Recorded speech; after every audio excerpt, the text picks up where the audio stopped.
Angliában a Brightoni centrumnak, illetve annak a résznek, mert azért ott is vannak ilyen kisebb helyek, és tehát annak a résznek a koordinátora. Ő is közel 30 éve az egyetemnek a diákja és a tanára, ugyanígy gyakorlatilag egyben. Szóval ennyit talán róla, de én szerintem a címet tudjátok, hogy az időszava, és ez azt jelenti, hogy ha itt vagytok, hogy érdekel benneteket, hogy most mit mond nekünk az idő, mi az, amit tennünk kell, és én át is adnám a szót Lindának, hogy erről mondja nekünk. A few moments of silence, just so that we can let go of the day. I'm sure all of you have been very busy today. The weather is very warm. It's just nice to come into a very peaceful environment. So I invite you to just join us for a few moments of silence so that we can be present together. Tehát általában egy elcsendesedéssel szoktunk kezdeni minden programot, bizonyára mindannyian egy elfoglalt nap után napon vagytok túl, az időjárás kint meglehetősen meleg, tehát néhány percre elcsendesedünk, mielőtt elkezdjük. Om Shanti. Om Shanti for those of you. Is this a microphone or is it working? No. We'll come and try to put it on.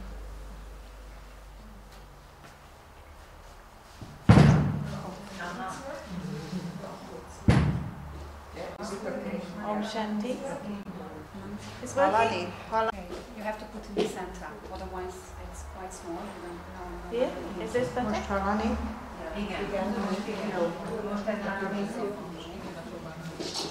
Is this working? Yeah. You also please try. Please try. De szerintem a többi más azért valami miatt nem működik. Okay, so Yeah. The translation is good, but Om Shanti. that's okay. It's okay for you. Yeah. Well, most people speak Hungarian, no? Yeah. So at least you can hear this. Yeah. Igen, reméljük, hogy mindenki hallani fogja, ha nem halljátok, jelezzétek a kezetekkel, és akkor hangosabban fogok beszélni. So we start again with Om Shanti. Om Shanti means Om, I am. Shanti means peace. Újra kezdjük ezzel a két szóval, hogy Om Shanti, ami azt jelenti, hogy én egy békés lélek vagyok. So tonight's topic is the call of time. And a esti előadásnak a címe az időszava, az időhívása. We need a silence between us because I don't normally do translation, and so we have to learn. Me and Sister Tunda, we have to learn to work together. So this is okay. Tehát össze kell hangolódnunk. Yeah. So the topic is the call of time, and I was thinking one image came into my mind that represented to me the call of time, and this is it's one story, and this is the story of Cinderella.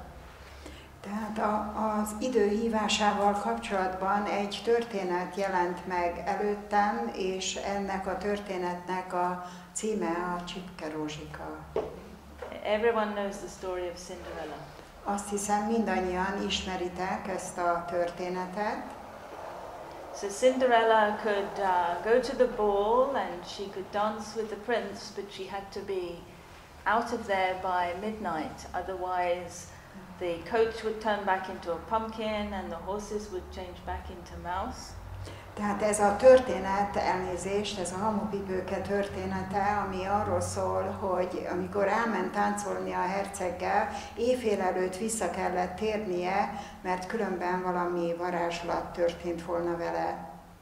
So these stories have, they're children's stories, but they have a lot of depth within them. Ez egy gyerekmese, de nagyon sok mély tartalom van mögötte. So the call of time is, it's like we're looking at the world today, the world in which we live in today, and just seeing what are the situations in the world calling us to look at. Tehát ha körülnézünk a világban a különböző történések közepette, akkor elgondolkozhatunk azon, hogy az idő mire hívja fel a figyelmünket. If we look at the weather, here it's very hot. And in London we've had lots of rain. Hogyha például az időjárás nézzük, itt nagyon meleg van, Londonban nagyon esős az időjárás. So if we look at the financial system, this is all, Greece is collapsing, this country is collapsing, this country is collapsing. Ha megnézzük a pénzügyi helyzeteket, minden ország sorba csődöt mond. So there are many signs in today's world which are pointing at we need to actually change. Tehát a világban rengeteg olyan jelzést kapunk arra, hogy meg kell változnunk, valami változást kell létrehoznunk. Do you feel this? Ti is érzitek ezt? Yes? Yes. So change is something that's it's quite challenging for most people because most people want change externally without making any effort to make that happen.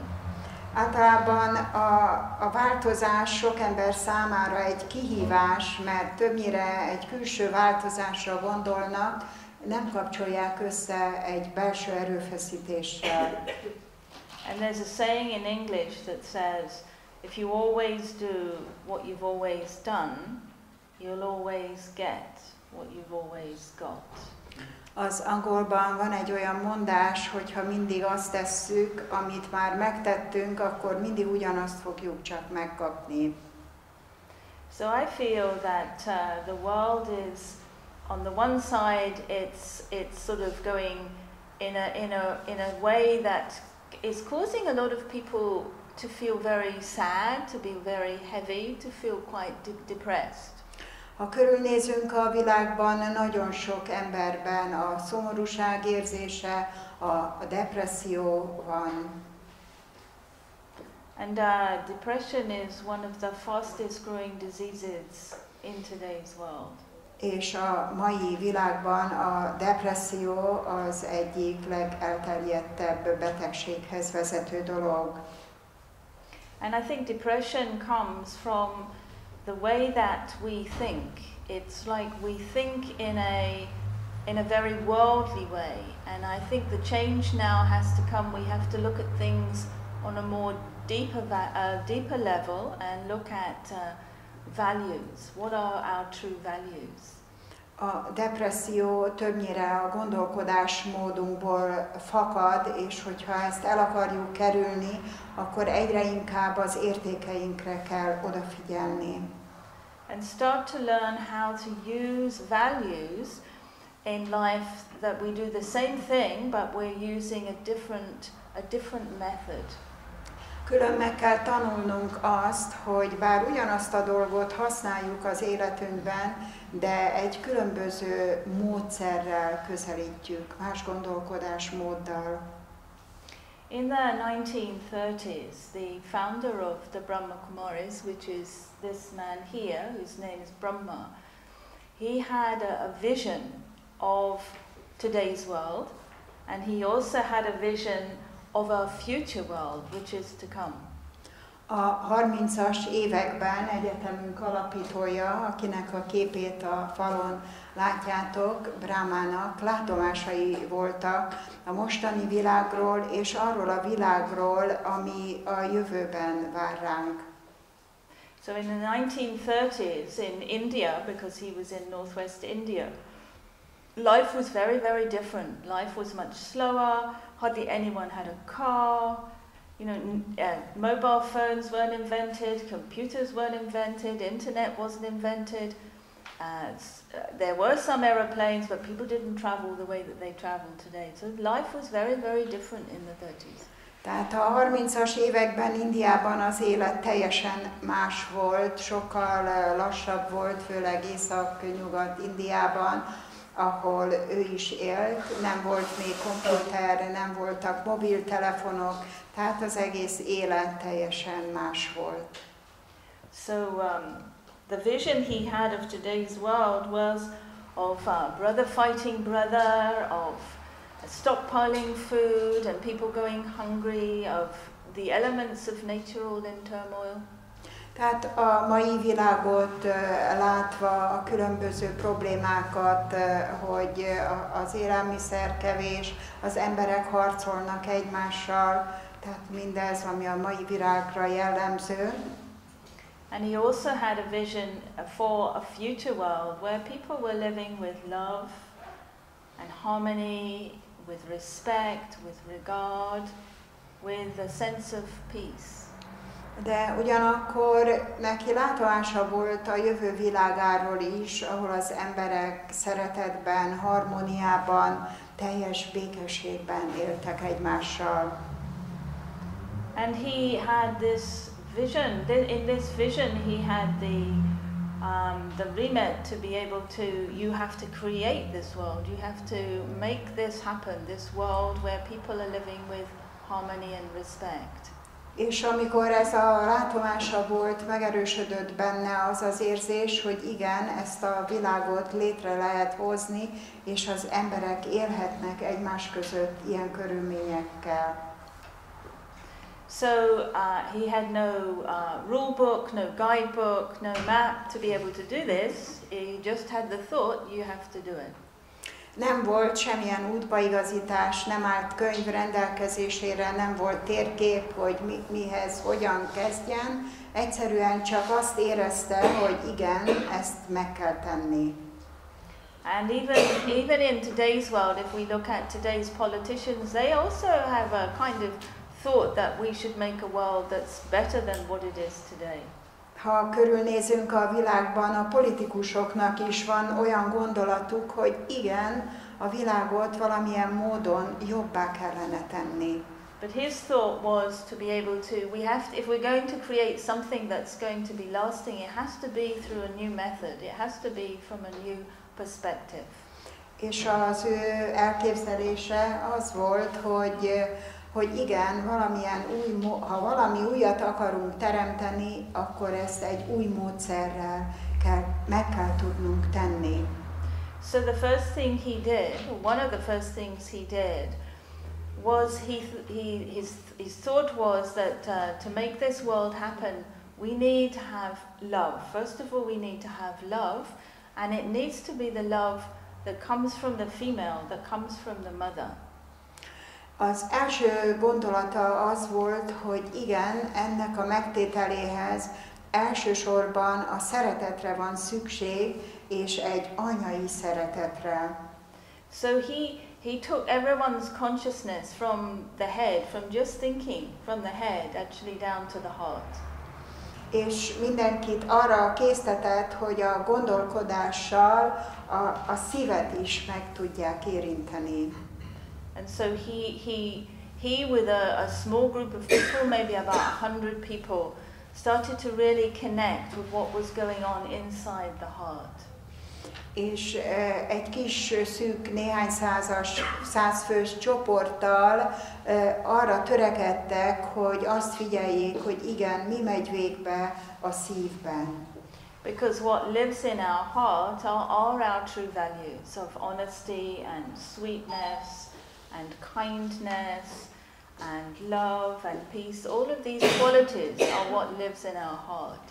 Mert mindazok a minőségek, ami az őszinteség, a szeretet, a békesség, az összes érték valójában a szívünkben lakozik. And every one of us knows what these words mean, but sometimes we forget how to use them in action. Mindannyian ismerjük ezeket a szavakat, csak néha elfelejtjük, hogy hogyan tudjuk mindezeket a cselekedeteinkben használni. It's like when we live with corruption all around us, we've got no reference point to know what is truth.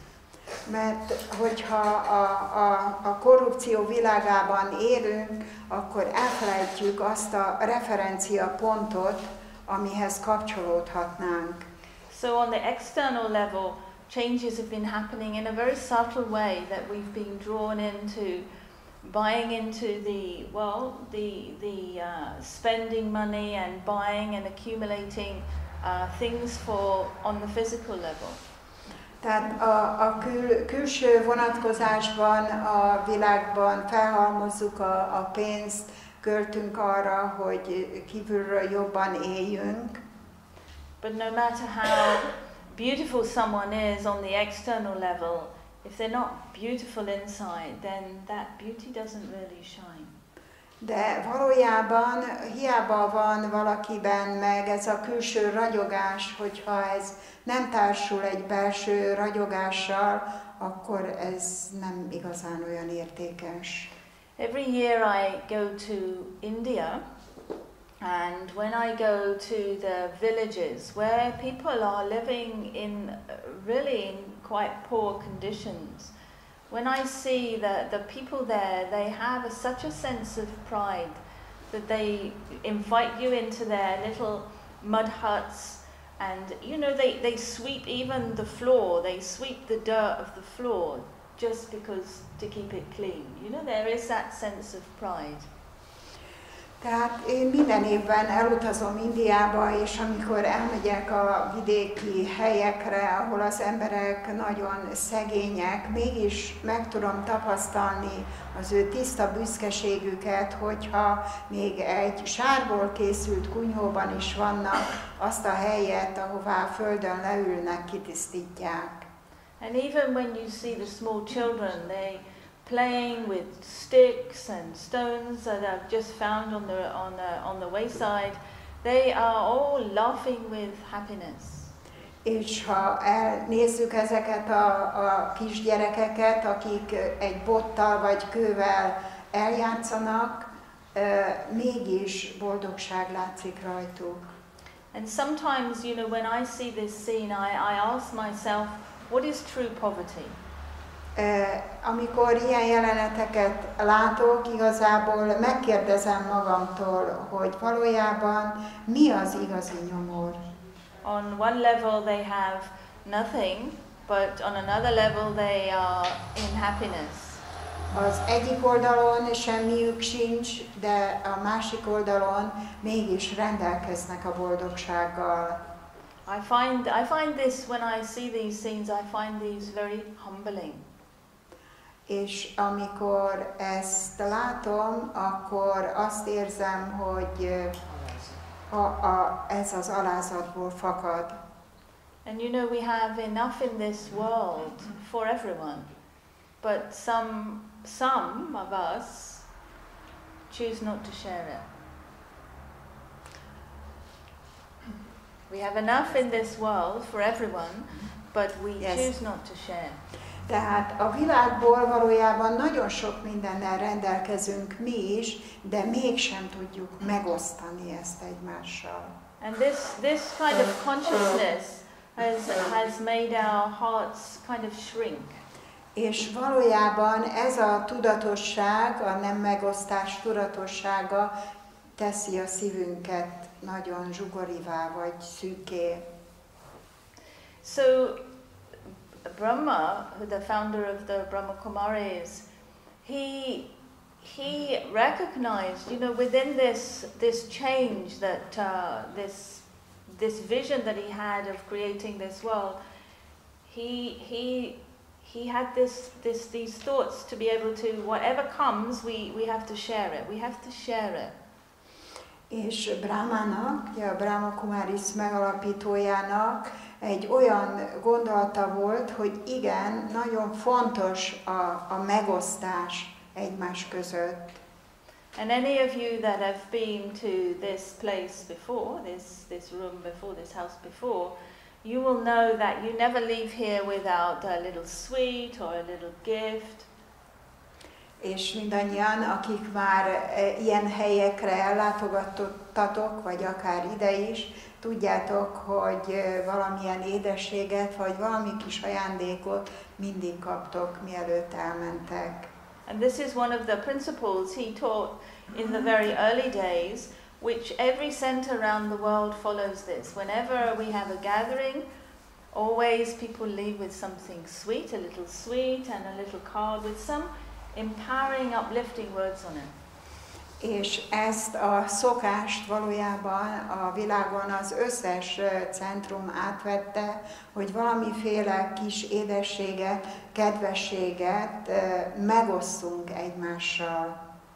This is true, no? Ez igaz, igaz? So, you know, someone has to make that, someone has to make the little cards, and all of this is helping each one of us to be able to open our heart and to share something that's beautiful from within through action. És egyikünk megcsinálja az édességet, a másik elkészíti a kártyát, mindenki valamit a szívéből megoszt a másikkal, és ez az a kedvesség és édesség, ami belülről fakad. And this is helping us to see what's really deep within inside each one of us. There's a wealth of beautiful creativity that when we get a little task like this, maybe to make something sweet or to make some cards, it opens a door inside us to be able to think a little deeper and something that others will also appreciate and feel there's something that touches their heart also. És amikor ezeket az apró dolgokat megtesszük tiszta szívből, akkor ezek jelentik az arról való elgondolkodást, hogy igen, valamit belülről, tiszta szívből oszthatok meg másokkal, és ez egy nagyon jó érzés. So these are very simple actions, but the consequences of those actions are very, very deep and profound. Valójában ezek nagyon egyszerű cselekedetek, de a következménye nagyon mély nyomot hagy, ahogy megérinti a másik szívét. So you know, this is what we start to see as fortune. Whenever we can do an action that can be inspiring for others, this is always something that's beneficial for us. És valójában ez a mi szerencsénk, hogy ami így belülről fakad, és másokat is egy jó érzésre ösztönöz, ez visz előbbre bennünket. So this is allowing us to connect with these inner qualities, these inner values, and learning how to bring them into our day-to-day living. Ez teszi lehetővé azt, hogy megtanuljuk, hogy hogyan tudunk a belső értékeinkhez kapcsolódni, és azokat az értékeket használni a mindennapi életünkben. And the result of this is all of you coming here. És valójában ennek az eredményeként jöttetek most is mindannyian ide. So the second thing that Brahma brought into making this world change is that he educated the women. He put the women in front. He trained the women to become leaders. A másik dolog, amit Brahma véghez vitt koncentráltan, hogy a nőknek adott elsőbbséget, és a nőket mindig előtérbe helyezte az oktatás terén is, és szinte vezetőkké tette őket. So he reversed the roles. He made the men incognito being the backbone, but he trained the women to become the leaders, to be the ones that were up front. Azáltal, hogy a férfiakat háttérbe, mint egy gerincként háttérbe helyezte, a nőket pedig előtérbe, külön oktatásban részesítette őket, hogy vezetők lehessenek. And when I look in this room, it's nearly all women. És hogyha körülnézek ebben a helységben, valójában itt is szinte mindannyian a női nemhez tartozunk. And it's interesting, there's no sign up outside that says women only. Ez érdekes, hiszen nincs kitéve egy külső jelzés, hogy csak hölgyek léphetnek be. So it's interesting that even that kind of thinking, especially in the 1930s, that and women in India were very much brought up to be mothers and servants of their husbands. This was a very new and revolutionary way of thinking. Valójában ez a gondolkodásmód, ez egy nagyon újszerű gondolkodás volt Indiában, hiszen a 930-as években a nők zömében otthon voltak a családdal, és a férjüket szolgálták. So our university is very unique because it deals with the spirit, it deals with the soul. Az egyetemünk valójában nagyon egyedülálló abban, hogy elsősorban a lelkekkel foglalkozik. And in understanding the soul, understanding that we are beyond male and female anyway when we are in this awareness. Annak a megértésével, hogy mi lelkek vagyunk, és valójában, mint lelkek, teljesen mindegy, hogy férfi vagy női testben vagyunk. Because we see in today's world many women have become leaders, but they've become more like men than women. A mai külvilágban is látunk olyan nőket, akik vezetők, és talán még többet is mutatnak, mint a férfi vezetők.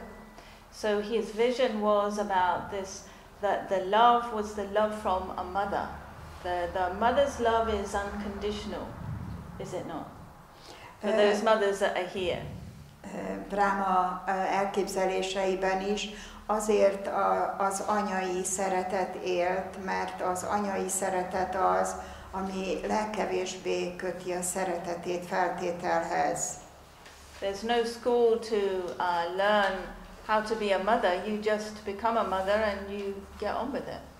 Valójában nincs olyan iskola, ahol azt tanítanák, hogy hogyan kell anyává válni, egyszerűen anyák leszünk.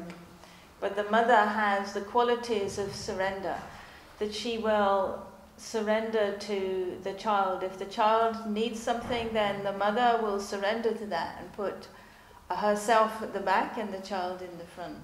De az anyai szeretet az, ami teljesen képes átadni magát a gyerekének. Ha a gyereknek szüksége van valamire, ő saját magát az anya háttérbe szorítja, de a gyereknek mindent megad. So Brahma has touched us inside to also see to be an unlimited mother, not just of one child, two child, three child, but the whole world is like our children. The whole world is our family. És valójában itt nem csak egyetlen egy anyáról és hozzátartozó egy-két gyerekről van szó, hanem a gyerekek száma korlátlan, és így a világanya szerepe a legkiemelkedőbb, amihez az egész világ mind gyerek hozzátartozik. Because we're all human beings on this planet. We may have different ages, we may have different nationality, we may have different religion, we may have different language, but we're all human beings. De a világon mindannyian emberi lények vagyunk, függetlenül attól, hogy más a korunk, más a képzettségünk, vagy különbözőségek vannak közöttünk, de mindannyian emberi lények vagyunk. And we only live on one planet. És mindannyian ugyanazon a bolygón élünk. There is only one planet, is there not? És csak egy bolygó van, igaz? So the age we're living in now, I think it's quite important that we make a deeper shift, and a shift that goes on inside, rather than this shifting and changing on the outside, but a shift that happens from the inside out. Tehát ez a világ, amiben most élünk, elsősorban a belső gondolkodásmódunkban való eltolódás felé késztet, nem pedig a külső dolgokban való változásra. So the third thing that is, and the third factor that's very important that made those changes happen is this connection with the divine, with the supreme. És a harmadik dolog, ami ezt a változást segíti, az a legfelsővel, az Istenivel való kapcsolódás fontossága. For us to be able to really turn within, we have to go into silence. És ahhoz, hogy igazán belül tudjunk maradni, ez nagyon fontos a csendben maradás. And silence is the language of the soul. A csend valójában a lélek nyelvezete. And silence is, when we're in that silence, it's like the mind, the ego, they all come into a space of rest. És ebben a csendben a tudat, az ego teljesen elcsendesedik, és egy teret képez. And when we can go into that silence, into that deep space of silence, it's then we can touch the mind of God. És amikor ebben a belső csendben megmaradunk, akkor tudunk kapcsolatba kerülni az Istenivel, Isten nyelvével. And then we can exchange from the heart of the Supreme, of God, into the heart of either soul. És ilyenkor tud létrejönni egy csere a én a lélek, a szívem és a legfelső lélek szívek közötti kapcsolódás. Ilyenkor tud létrejönni. So then our communication, instead of being this way with each other, is starting to go this way. És ilyenkor a kommunikációnk, a horizontális kommunikáció helyett egy függőleges kommunikációban jön létre. And this is and the God is the only source of supreme divine power. És Isten az egyetlen legfelső erőnek a tiszta forrása. And this is something that all of human beings lack today is power, spiritual power.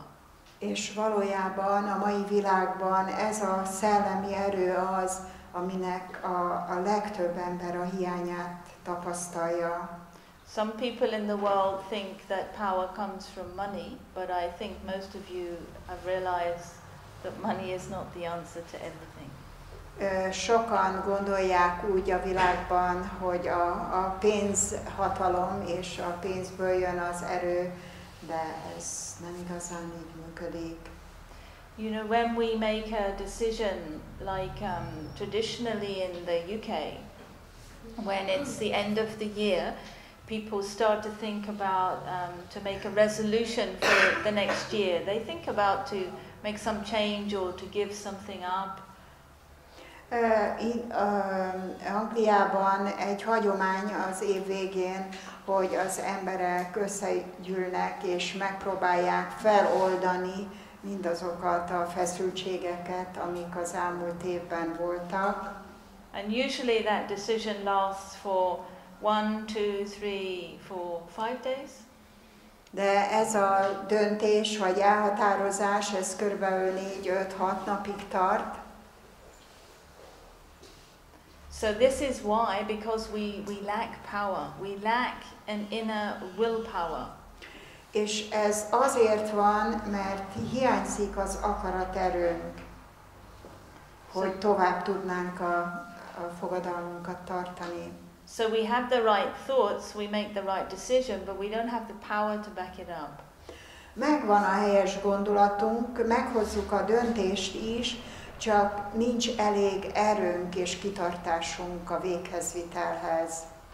So in our meditation, when we learn this technique of being able to sit in silence, to go into this place of deep stillness, we can take that power from God. És amikor a meditációban, ebben a teljes csendben ülünk, akkor leszünk képesek arra, hogy ezt az erőt Istentől venni tudjuk. And this helps with our own personal inner transformation, but it also helps with global transformation. És ez az erő segíti a belső saját átalakulásunkat is, de ugyanúgy a globális változást is segíti. And we have a slogan that says, when I change, the world changes. Van egy olyan szlogenünk, hogy ha én változom, akkor az egész világ megváltozik. Because the hands of the clock now are at 5 to 12.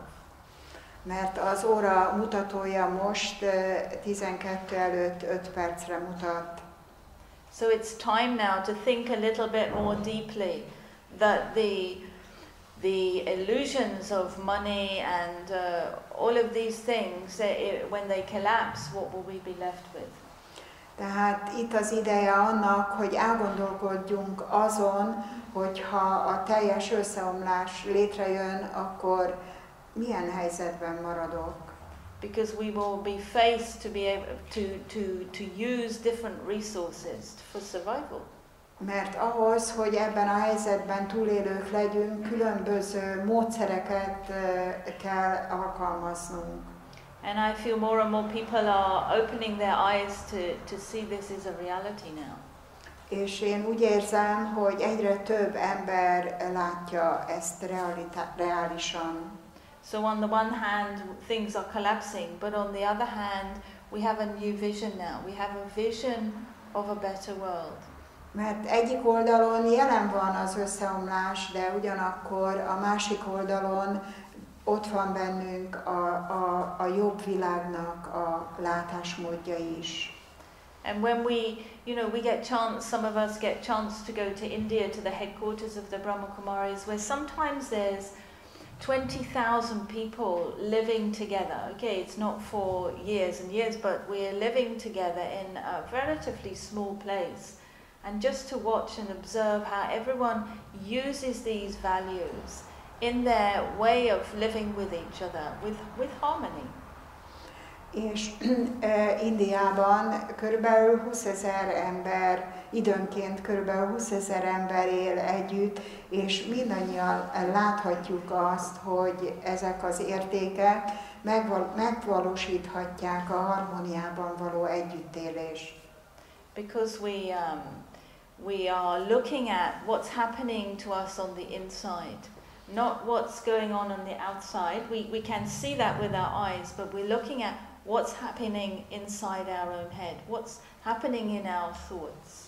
Mert bár látjuk a fizikai szemünkkel, hogy mi történik a külvilágban, de valójában a belső látásunkra figyelünk, a gondolatainkra és a belső énünkre. And we're using that power we get from God to be able to change ourselves, to change and make the adjustments within me. És amikor az isteni erő birtokában vagyok, akkor képes vagyok megváltoztatni önmagamat. And this is a much easier way to deal with situations rather than trying to change something out there to change them. It's much easier to be able to change me. Tehát rájövök arra, hogy sokkal egyszerűbb önmagamat megváltoztatni, a belső hozzáállásomat, mint a külvilágban történt eseményeket megváltoztatni. In relationships, we often think, when people get married, they think, this is my Prince Charming and he has all of these things, but just one little thing, one little fault he has, but I'll change that. Amikor a kapcsolatokat nézzük, és valaki összeházasodik, és átgondolja, hogy igen, valami kis hiányossága van, de majd én azt megváltoztatom. But it never happens. De ez soha nem tud megtörténni. So this internal changing, it's very challenging and you need a great deal of courage to be able to do this. But it's actually the easiest way. Tehát bár ez a belső változás nagyon sok kihívással jár együtt, de mégis ez a legkönnyebb változás, amit létre tudunk hozni önmagunkban, való változás. So maybe we can pause at this moment and have a short little meditation to be able to go into that silence and then draw that power from the Supreme. Tehát most néhány percig a meditációban megpróbáljuk ezt a belső csendet megtalálni, összekapcsolódni a legfelső lélekkel, és venni tőle az erőt. So for 5 minutes you can do this. Oké. Tehát üljünk kényelmesen. Light. It's okay. Elcsendesítem a gondolataimat, kényelembe helyezem a fizikai testemet, és önmagamra figyelek.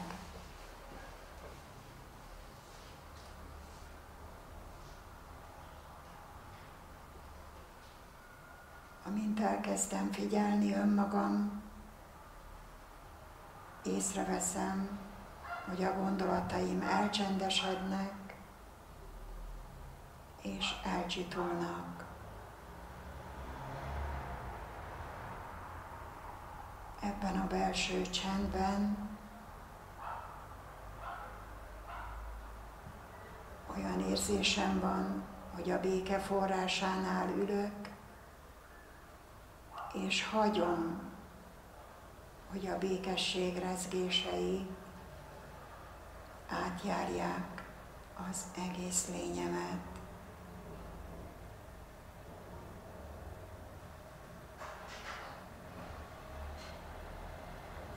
Tudatom felszíne olyan, mint egy sima víztükör.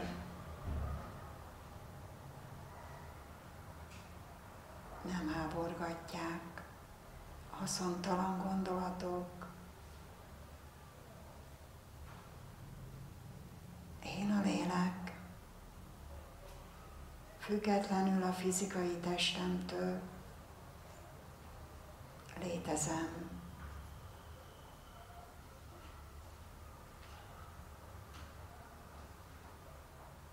Ebben a belső csendben nagyon jól érzem magam. Hagyom, hogy a békesség rezgései átjárják az egész lényemet.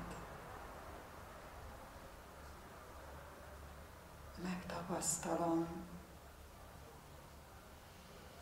hogy mindentől függetlenül én egy békés lélek vagyok. Om, Shanti. És most egyetlen határozott gondolattal elhagyom a fizikai világ síkját, és egyre följebb emelkedem, összekapcsolódom a legfelső tiszta forrással, és feltöltődöm a tisztaság erejével.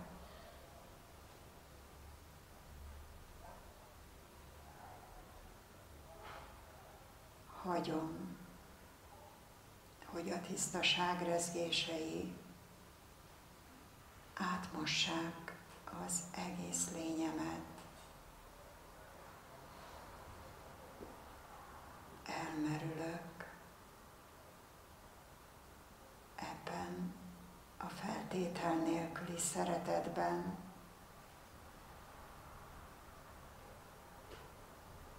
és feltöltődöm a tisztaság erejével.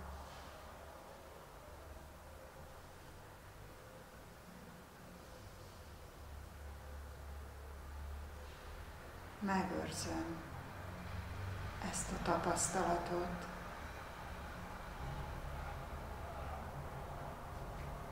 És ennek a tudatosságával térek vissza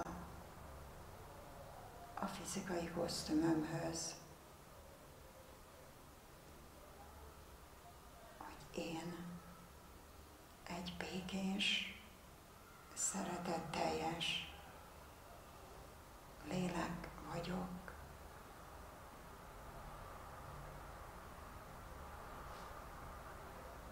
Om Shanti.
Time is calling us. Az idő felszólít bennünket. Time is calling us to go back to our real home. Hív bennünket, hogy térjünk vissza az otthonunkba. Time is calling us to have not just knowledge of the soul, but the faith that we're a soul. Az idő nem csak a tudásra szólít fel bennünket, hogy ismerjük meg önmagunkat, a lelket. And faith can only be acquired when we have a deeper understanding and a deeper experience. Hanem arra is szólít, hogy legyen bennünk igaz hit, értsük meg a dolgokat, legyen felismerésünk. It's time to find that time in our lives and our day to go into this depth of silence. A nap folyamán mindannyiunknak kell időt találni arra, hogy ebbe a belső csendben maradjunk, és annak a mélységére menjünk. It's time to become free from the consciousness and the pull of this physical body. És az idő felhívja figyelmünket arra, hogy váljunk szabaddá a fizikai testünk tudatosságától. And we still do have time to make that possible. És továbbra is kell időt találnunk arra, hogy ez lehetséges legyen. It's how we use time, not the length of time, but how we use the time that we have. Ez valójában nem az idő hosszúságától függ, hanem attól, hogy hogyan használjuk az időt, milyen tudatossággal. Every day throughout the world, in all of the centers of our university, we start with meditation. We start with that deep stillness, that deep inner stillness inside, and connect with God. A világ minden egyes centrumában azzal kezdjük a napot, hogy visszavonulunk ebbe a mély csendbe, belső nyugalomba, és összekapcsolódunk Istennel. And we allow God's love to take out all the pain and the hurt and the guilt and the suffering and that's inside the heart of the soul. És hagyjuk, hogy Isten eltávolítsa a lelkünkből az összes szomorúságot, fájdalmat, szenvedést. And then we fill our minds with something new. So we study something that fills our minds and our hearts with something new. És utána tanulunk olyan dolgokat, amilyen új dolgokkal feltölthetjük a tudatunkat az egész napra. And we do this every day, and every day there's newness spinning inside us, every day. És valójában ezt minden nap megtesszük, és ez az újdonság forog bennünk a nap folyamán. And this is turning our face away from the old world so that we're facing the new world. És ez jelenti azt, hogy az arcunkat a régi világ felől az új világ felé fordítjuk el.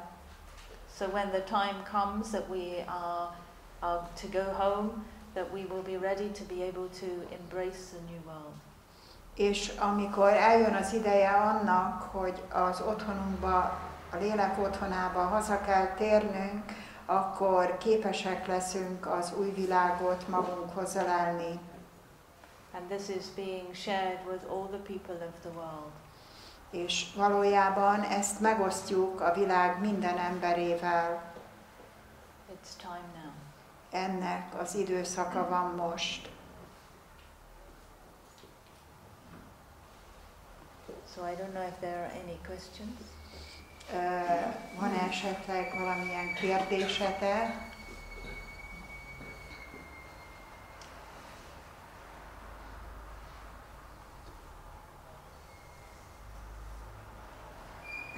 Mivel az anyagi világban élünk, az anyagi energia hatása elég erős, és ezért sokszor a hatás miatt boldogtalanná válunk. Hogy ezt a boldogtalanságot, ami külső hatásként ér, hogy tudjuk feloldani ebből a jogával. Can everyone hear the? Yes. Can everyone hear the question? Igen, mondjak egy szívesen. Tehát a kérdés az volt magyarul, hogy ebben az anyagi világban élünk, aminek a vonzása nagyon erőteljesen hat ránk, hogyan tudjuk ezt a jogával leküzdeni. So the outside world where we are living, the materialistic energy is so strong that we feel that pull, and how can we come over this with the yoga? This is where experience is very important. You know, we must find some time to sit in this silence. So, you know, you can't do this while walking in the city. You have to find some time at home, and we have the time in the early hours of the morning when most people are asleep, and so we can sit in that silence. And we have to learn this technique to sit still. This is all we have to do, is to learn to sit still. Inside here, the mind then ceases to be chattering away, then everything is like becomes silent. And in that silence, because once we've had that taste, once we've had that experience from God, it's like this. It's not, well, it's not nothing, but it helps the pull of this. You see, once we have this feeling of happiness here, inside here, we don't need to go shopping. Tehát azt magyarázta, hogy igen, ez a vonzás nagyon erőteljes, ennek a leküzdéséhez rendkívül fontos a tapasztalat. Annak a tapasztalata, hogy minden nap, kora reggel, amikor még kint nincs olyan nagy zaj, leüljek, és ebben a nyugalomban és békességben maradjak, és összegyűjtsem ezt az erőt a gondolataimban, a belső csendben, ebben a mély nyugalomban tudom megtapasztalni Istentől azt az erőt, ami segít abban, hogy a külvilág vonzása ne érintsen olyan mélyen, de ez a tapasztalat feltétlenül fontos, és ennek a mindennapos gyakorlása, mert ezt az utcán menve nem tudom megtenni. Tehát ezt az időt magam számára nekem kell megteremteni minden áldott nap. And also when we can, use this silence to be able to look at ourselves deeply inside and to ask questions of ourselves. What is going on inside me? Why am I being pulled towards this? Why? We start to ask these questions inside ourselves. What is the need for this? Because we've become it's not just habits now, but we've become addicted to these things. And then it's these things that are feeding us, but it's only temporarily giving us happiness. When we go shopping, we buy something new, it's only for a few moments that gives us happiness. Tehát amikor ebben a belső csendben vagyok, ez lehetőséget ad arra is, hogy feltegyek magamnak olyan kérdéseket, hogy mi az valójában, ami miatt ez a vonzás érvényesül velem szemben. Hogyan tudom ezt átélni úgy, hogy ez a tapasztalat, amit boldogságként megélek belül, láttassa velem azt, hogy ha elmegyek vásárolni, és valami új dolgot veszek, akkor ez csak egy mulandó öröm vagy jó érzés. És ez a belső, amit a belső csendben boldogságként átélek, ez egy sokkal tartalmasabb dolog. And we start to see that the only reality we have is what's going on in our own mind. The only reality we have is what's going on inside our own mind. És elkezdem megtapasztalni, hogy az egyetlen realitás számomra az, ami a tudatomban forog. And society knows this, and this is why the advertising is such a big business now, because advertising touches what goes on inside people's head, and then the next thing they're in the shops buying it. És valójában a társadalom is tisztában van azzal, amikor ezeket a hirdetéseket gyártják, hogy tudatalatt hogyan hatnak ránk és vonzanak bennünket a vásárlás, a külvilági dolgok felé. So it's quite useful to know that the only reality is what's going on in my own head. Because if you think of how many people on the planet are depressed, what's going on is what's going on inside their own head. So it helps us to be able to deal with other people. Tehát valójában az egy fontos dolog, hogy tisztában legyek azzal, hogy a teljes realitás számomra az, ami a tudatomban végbe megy, és ha látom a sok depressziós embert, valójában ez is a tudati működésüknek a következménye, és ennek a megértése fog segíteni abban, hogy el tudjak bánni a különböző helyzetekkel. Because if you look at your relationships, how much we're affected by what we perceive or what we think other people are doing or thinking about us. Someone gives us a look and we automatically create a story in our own head. But you don't know where the head of this person is.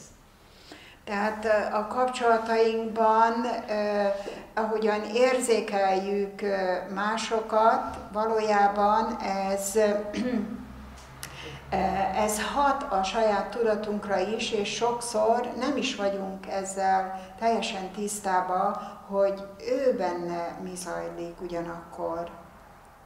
So if we understand that the reality is just what's in my head, then I stay in the reality that I am a soul, I'm a spiritual being, my qualities are love and peace and happiness, this brings me inner stability.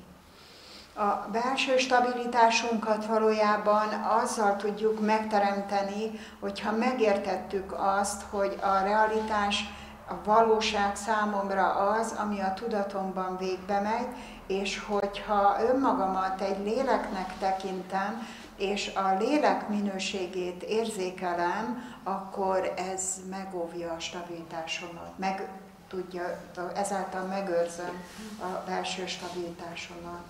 So you can experiment with this when you leave here, you know, just how much we're influenced by what we perceive other people are thinking about us. És ezzel kísérletezhetünk, és láthatjuk azt, hogy amikor másokra nézünk, vagy mások ahogyan érzékelnek bennünket, hogy mi zajlik le valójában. But we also know, you know, when inside we feel beautiful, we know what we feel. When we feel this inside, it's not whether, you know, my eyelashes are the right color or my dress is the right color, but when I feel beautiful, that then radiates out, and because I feel that, then I can deal with anything and anyone. És amikor ezt a belső boldogságot érzékeljük, akkor valójában mindennel el tudunk bánni, mert ez nem attól függ, hogy helyre rakjuk a szemünket, vagy a ruhánkat megfelelő kinézetűvé tesszük, hanem ez a belső boldogság, ez a belső gyönyörűség, ez sugárzik kifelé. This was one of the first things that really touched me, because when I came to Brahma Kumaris I was 30 years old, and for maybe 15 of those 30 years, the last 15 of those years, I had tried to make this beautiful, make this beautiful, make this beautiful, make all this beautiful. And struggled to be this beautiful. And then when I realized that actually beauty is on the inside, when I had that connection with God in meditation, which was my fortune to have this immediately, I felt beautiful on the inside. Who cares what the outside looks like? Amikor én a tudásba kerültem, vagyis a Brahma Kumarissal kapcsolatba kerültem, 30 éves voltam, és hát jó néhány évem azzal telt el, hogy valóban arra gondoltam, hogy hogyan tudom az arcomat széppé tenni, az öltözékemet, a kezemet, ahogy külsőleg kinézzek, és amikor egyre mélyebben tapasztaltam meg az Istennel való kapcsolat által ezt a belső gyönyörűséget, akkor rájöttem arra, hogy ugyan hát kitörődik ezekkel a külsőségekkel, sokkal inkább a belső gyönyörűség fontos. And one other thing I learned too is all that time in those 15 years I was trying to make the outside look beautiful for other people, mostly husbands, and they never even notice what you're wearing anyway. És az első 15 év az tényleg azzal telt el, hogy arra is rájöttem, és megtanultam, hogy igen, azzal, hogy a külsőmet akartam rendbe tudni, vagy a kinézetemet, ezzel másoknak akartam elsősorban tetszeni.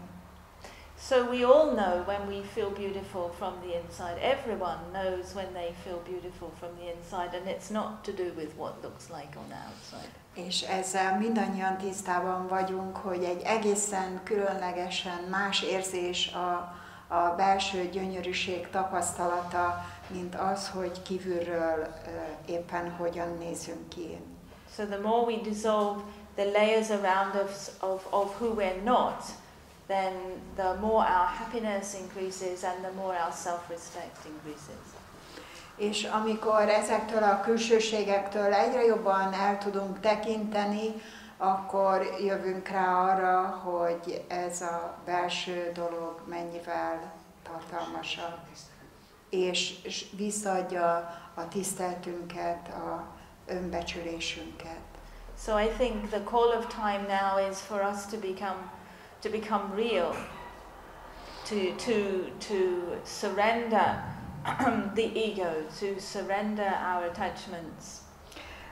Én úgy gondolom, hogy az időnek a szava mostanra arra vonatkozik, hogy szabaddá tudjunk válni az egótól, a ragaszkodásunktól.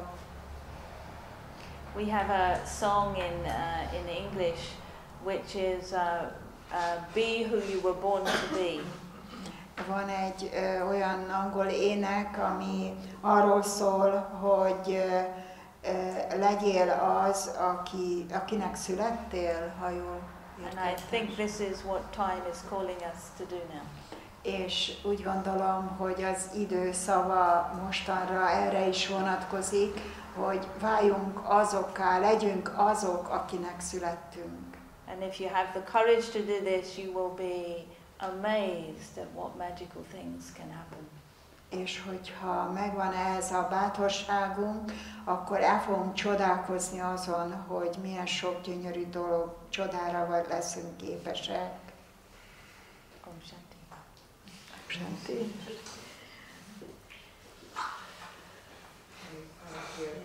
Nagyon gyakorlatias kérdést tennék fel, hogy Very practical question.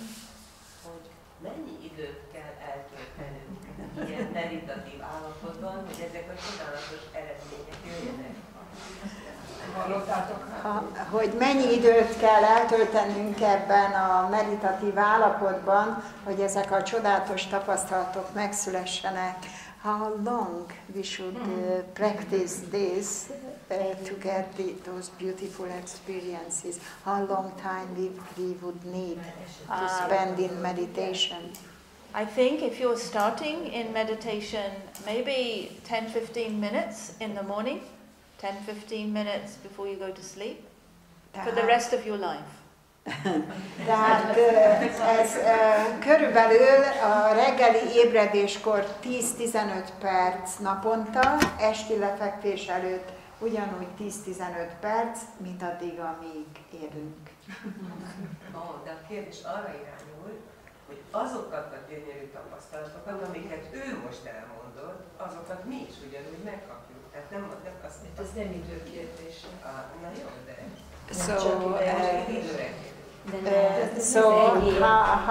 After how many years she would get those beautiful experiences, but you explain.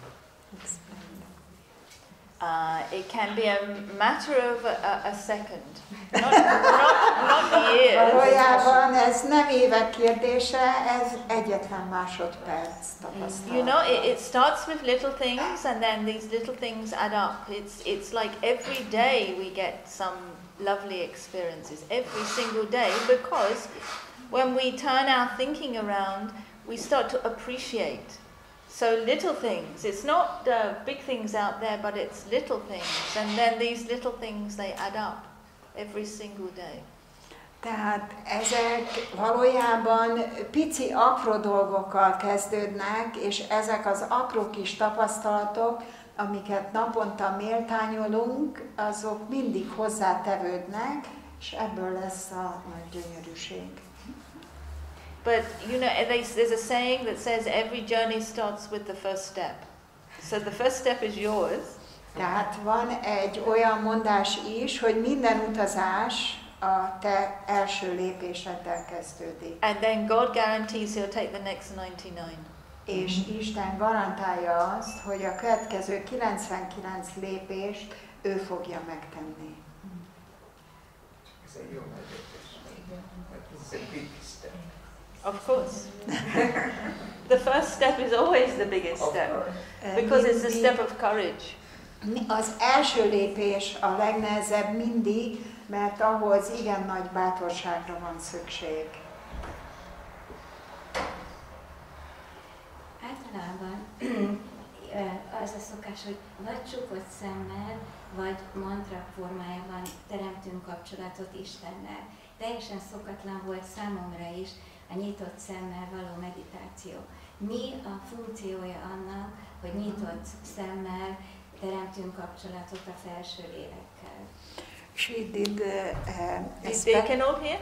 Hallottátok? Tehát, hogy mi a jelentősége annak, hogy nyitott szemmel meditálunk, hiszen ő a korábbi éveiben hozzá volt szokva a csukott szemhez, vagy esetleg a mantrának a mondásával próbált kapcsolatot teremteni Istennel. Mi a jelentősége a nyitott szemnek? So while we meditate with open eyes, usually she did some meditation practiced with closed eyes and saying some kind of mantra to trying to find a connection with God. So what is the reason why we are meditating with open eyes? Because we are meditating in action. If we learn, we can close our eyes in meditation, it's not a compulsory rule, but if we learn the technique to be able to meditate with our eyes open, then we can be in action. And there are many things we do in the day that are mundane, like washing the dishes, vacuuming the floor, ironing, all these kind of things. We can be in meditation while we're performing these mundane actions, because our mind is still working. Whatever we're doing, our mind is still working. So if we learn this technique of being able to do with your eyes open, you can be on the bus, you can be on the train, you can be anywhere.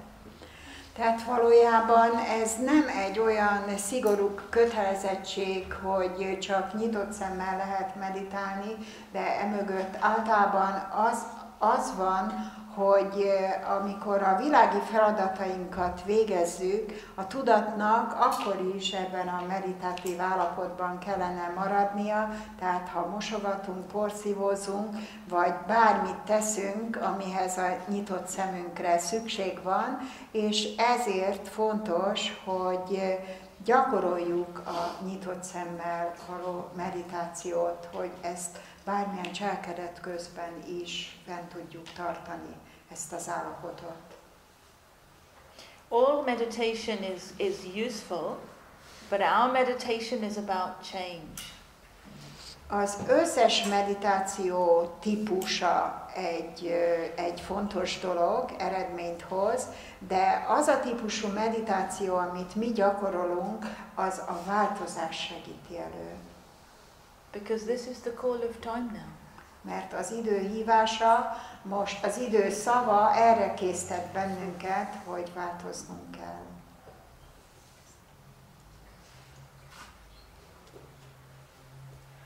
Okay?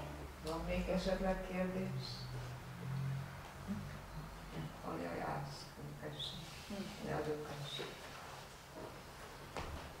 So shall we finish with a few moments of just silence? Just a few moments silence, and then you have announcements, is this? Yeah. Okay, and then they have to leave? Yeah. Elveszünk.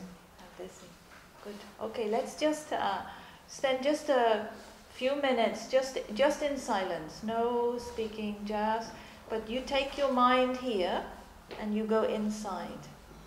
And you just sit, and we will create the atmosphere that you can go into silence.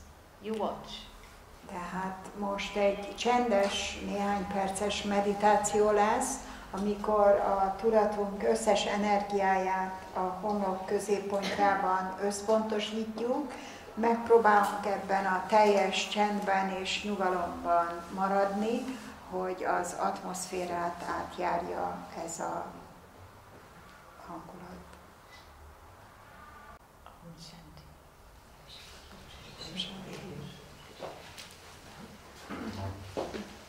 Nagyon köszönjük Innának és időnek.